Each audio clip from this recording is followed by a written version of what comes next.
بسم الله الرحمن الرحيم.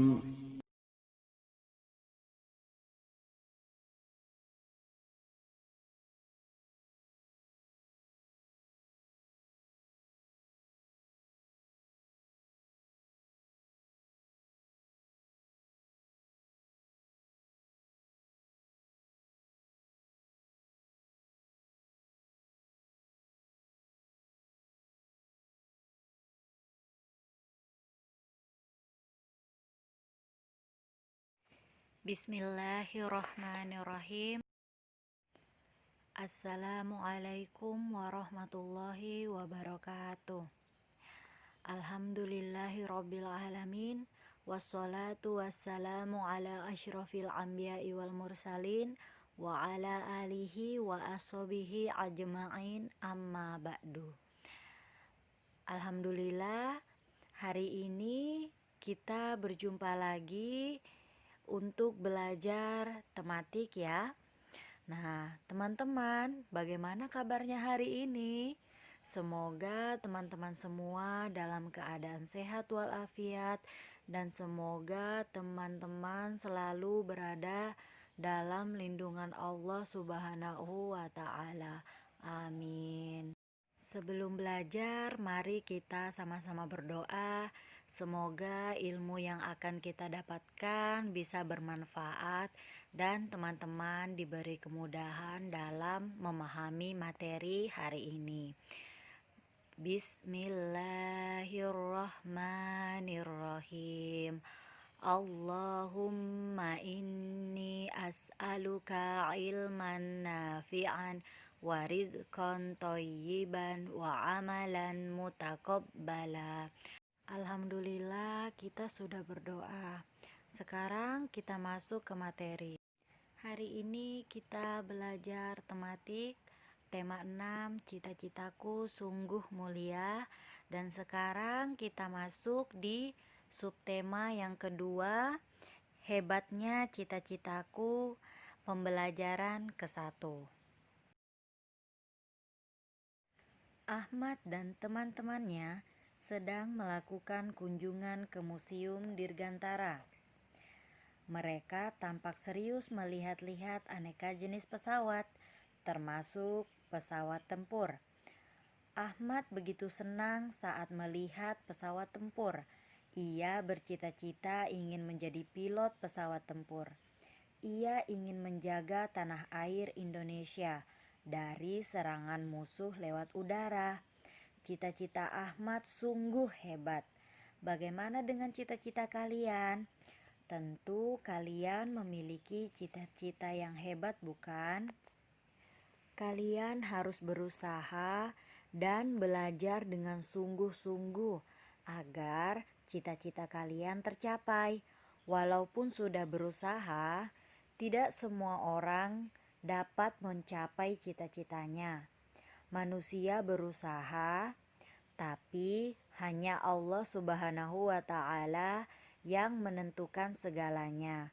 Oleh karena itu, kalian harus banyak berdoa agar dapat mencapai cita-cita kalian. Kita masuk ke materi. Materi yang akan dipelajari hari ini yaitu 1. Berbagai profesi di masyarakat. 2. Mengetahui bagian-bagian puisi. Dan yang ketiga, siklus makhluk hidup. Materi yang pertama adalah berbagai profesi di masyarakat. Teman-teman, perhatikan gambar berikut. Apakah pekerjaan orang pada gambar tersebut? Teman-teman ada yang tahu? Ada yang bisa menyebutkan nama pekerjaan dari ke-6 gambar tersebut? Nah, sekarang ayo kita diskusikan sama-sama. Gambar pertama, profesinya adalah guru. Guru itu pekerjaannya apa, teman-teman? Ya, guru pekerjaannya adalah mendidik dan mengajar anak-anak di sekolah, mengajarkan ilmu. Gambar yang kedua yaitu tukang tambal ban. Nah, pekerjaannya yaitu menambal dan memperbaiki ban sepeda yang bocor. Gambar ketiga adalah pedagang. Pekerjaannya adalah menjual hasil usahanya, yaitu getuk linri manis. Nah, pedagang ini menjual getuk. Yang keempat adalah gambar petani. Pekerjaannya adalah mengelola tanah dengan menanam tanaman seperti padi, tumbuh-tumbuhan, sayur-sayuran, dan buah-buahan. Gambar yang kelima adalah seorang dokter. Dokter ini pekerjaannya apa, teman-teman? Pekerjaannya adalah memeriksa dan mengobati pasien. Terakhir, gambar nomor 6. Nah, gambar nomor 6 ini adalah seorang arsitek. Pekerjaannya apa? Pekerjaan utama seorang arsitek adalah merancang dan mendesain sebuah bangunan. Jadi, yang mau bikin apartemen, mau bikin kantor, ataupun rumah, semisalnya kan, itu menggunakan jasa dari arsitek. Nah, teman-teman, adakah salah satu dari profesi tersebut menjadi cita-cita kalian? Nah, jika ada, kenapa kalian ingin bercita-cita seperti itu?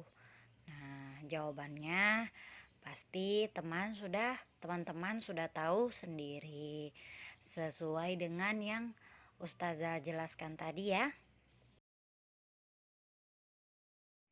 Kita perhatikan gambar 2.3 Sri Lestari Rahayu Guru SLB. Nah, perhatikan ya teman-teman. Sri Lestari Rahayu ini adalah guru SLB. Ustazah, SLB itu apa? Nah, teman-teman, SLB adalah sekolah luar biasa atau sekolah untuk anak yang berkebutuhan khusus. Menjadi guru merupakan ladangnya pengabdian, apalagi menjadi guru untuk anak-anak berkebutuhan khusus, anak-anak dengan karakter khusus yang perlu pendekatan lain dari biasanya. Waktu 10 tahun bagi Sri Lestari Rahayu adalah bagian perjalanan pengabdian untuk membagi kasih sayang bagi anak-anak berkebutuhan khusus. Tidak dipungkiri, selama ini mereka kerap terpinggirkan dari kehidupan masyarakat. Perempuan yang akrab disapa Rira ini sudah mengisi waktunya untuk mendampingi anak-anak yang kurang beruntung. Mereka memiliki keterbatasan secara fisik dan mental, antara lain anak-anak tunarungu, tunagrahita, atau autisme. Sejak awal mengajar, Rira sudah ditempatkan di SLB Sayange, Kota Cirebon. Rira mengaku tidak pernah berkeinginan pindah mengajar ke sekolah biasa. Mengajar anak-anak berkebutuhan khusus justru memberikan pengalaman tersendiri. Rira menyadari tidak mudah mendidik anak-anak berkebutuhan khusus, tetapi tidak juga terlalu susah. Anak-anak berkebutuhan khusus memiliki karakter khusus juga, tidak sama satu anak dengan yang lainnya. Menjadi suatu kebanggaan tersendiri baginya apabila melihat anak didik mengalami kemajuan. Misalnya, dari tidak bisa bicara menjadi bisa bicara. Nah, jadi ini salah satu pekerjaan dari seorang guru ya, mengajar dan mendidik anak-anaknya. Dari anak-anak yang tidak tahu menjadi tahu. Kita masuk ke materi yang kedua, yaitu mengetahui bagian-bagian puisi. Nah, mari kita sama-sama membaca puisi tersebut. Judulnya Cita-Citaku, karya Muhammad Ridwan Hafiz.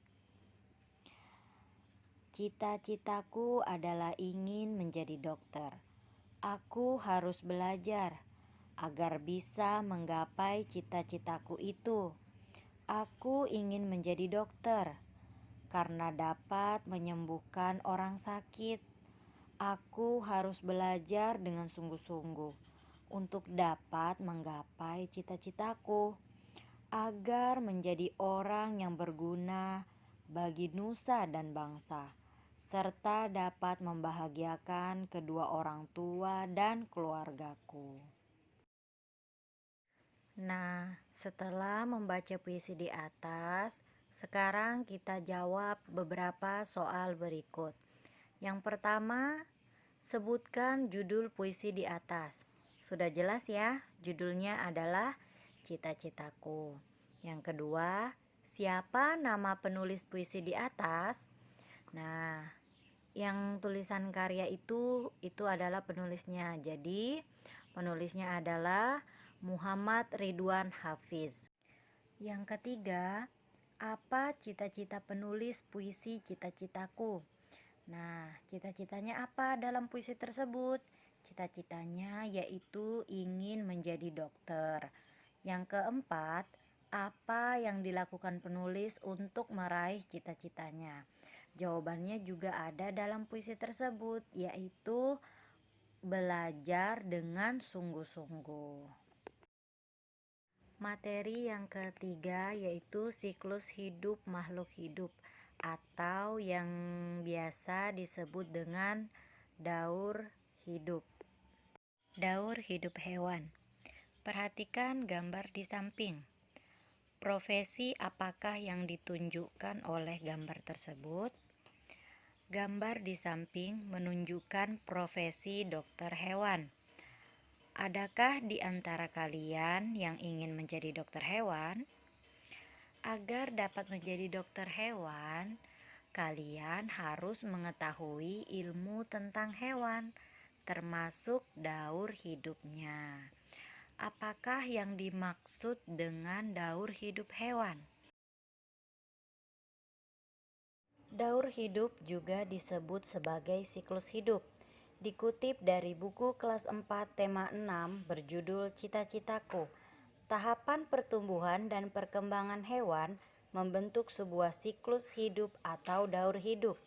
Jadi, proses pertumbuhan dan perkembangan makhluk hidup mulai dari lahir atau menetas hingga dewasa disebut dengan siklus hidup atau daur hidup. Di dalam siklus hidup ada yang disebut dengan metamorfosis. Metamorfosis adalah perubahan bentuk hewan secara bertahap setelah kelahiran atau penetasan hingga dewasa. Metamorfosis dibedakan menjadi dua. 1. Metamorfosis sempurna. 2. Metamorfosis tidak sempurna. Pada pembelajaran sebelumnya, kalian sudah mempelajari metamorfosis pada kupu-kupu dan metamorfosis pada belalang. Nah, kali ini kita akan mempelajari tentang beberapa metamorfosis pada hewan yang lain. Di antaranya ada katak, nyamuk, lalat, kecoak, capung, dan jangkrik. Metamorfosis sempurna. Metamorfosis sempurna adalah metamorfosis yang melewati 4 tahapan, dimulai dari telur, larva, pupa, dan akhirnya menjadi imago atau dewasa. Selain kupu-kupu, contoh hewan yang mengalami metamorfosis yang lain adalah katak, nyamuk, dan lalat. Daur hidup katak. Katak berkembang biak dengan cara bertelur di air. Telur-telur itu akan menetas setelah sekitar 10 hari. Telur itu menetas menjadi berudu atau kecebong yang hidup di air. Oleh karena itu, kecebong memiliki insang, mulut, dan ekor sehingga dapat berenang dalam air. 3 minggu kemudian, insang pada kecebong tertutup kulit. Kemudian tumbuhlah kaki belakang dan diikuti kaki depan. Pada usia 8 minggu, berudu berkaki berubah menjadi katak berekor. Kemudian ekor itu akan memendek dan bernafas dengan paru-paru.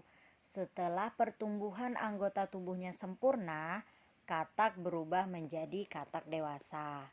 Jadi, urutan daur hidup katak adalah sebagai berikut. Telur, terus berubah menjadi berudu atau kecebong, kemudian berubah menjadi katak muda, dan berubah menjadi katak dewasa. Selanjutnya, daur hidup nyamuk. Nyamuk betina awalnya bertelur di air, kemudian telur menetas menjadi jentik-jentik atau tempayak. Tempayak akan hidup dan mendapat makanan dari air. Setelah cukup umur, tempayak berubah menjadi pupa. Selanjutnya, pupa ini akan keluar nyamuk muda yang akan tumbuh menjadi nyamuk dewasa. Daur hidup nyamuk dari telur hingga menjadi pupa semuanya terjadi di air. Adapun nyamuk muda dan nyamuk dewasa tidak hidup di air. Nyamuk dewasa akan kembali ke air ketika hendak bertelur. Nyamuk mengalami tahap kepompong sehingga nyamuk dikelompokkan dalam hewan yang mengalami metamorfosis sempurna. Jadi, urutan daur hidup nyamuk adalah sebagai berikut. Telur berubah menjadi larva atau tempayak, kemudian berubah menjadi pupa, dan selanjutnya menjadi nyamuk dewasa. Selanjutnya, daur hidup lalat. Lalat berkembang biak dengan cara bertelur. Seekor lalat betina akan meletakkan telurnya di tempat sampah, kotoran, atau tempat yang memiliki sumber makanan. Telur lalat yang sudah menetas akan berubah menjadi larva atau belatung. Tempat yang paling disukai belatung adalah daging atau buah busuk.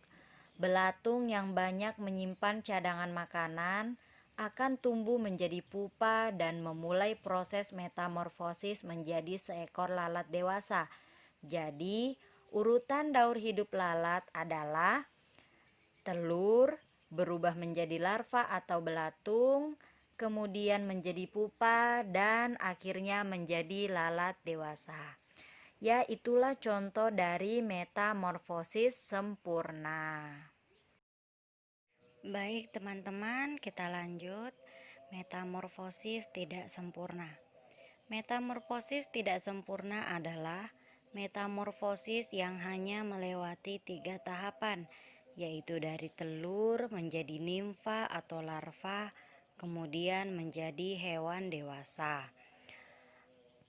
Pada hewan yang mengalami metamorfosis tidak sempurna, bentuk hewan muda mirip dengan induknya, tetapi ada bagian-bagian tubuh yang belum terbentuk, misalnya sayap.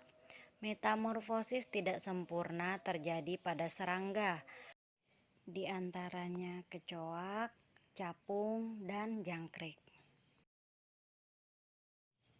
Daur hidup kecoak. Daur hidup kecoak atau lipas diawali ketika kecoak betina bertelur dalam jumlah banyak yang diletakkan di permukaan tanah atau pada tumpukan sampah. telur menetas menjadi anak kecoak yang disebut nimfa.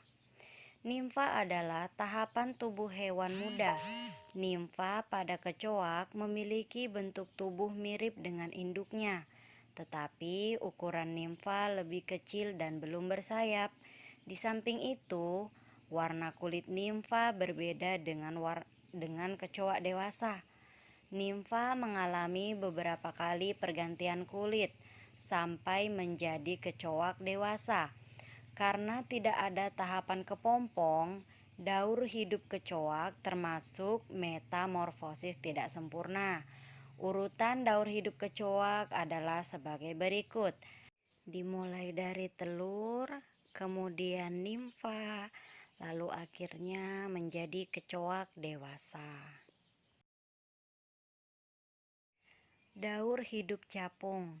Capung betina biasanya meletakkan telurnya pada tumbuhan yang hidup di air. Telur capung diselimuti dengan lendir. Telur tersebut akan berubah menjadi larva. Setelah 2-1 minggu, larva kemudian menjadi nimfa yang hidup di air. Nimfa adalah salah satu predator yang memangsa anak ikan dan berudu. Setelah lepas dari fase nimfa, capung akan keluar dari kulit nimfa. Nimfa tersebut mengalami pergantian kulit sebanyak 10 kali. Kemudian capung tersebut hidup di daratan menjadi hewan yang sempurna dan dewasa. Metamorfosis capung tidak melalui tahap kepompong sehingga dikategorikan sebagai metamorfosis tidak sempurna. Urutan daur hidup capung adalah sebagai berikut: telur, kemudian nimfa, dan selanjutnya menjadi capung dewasa.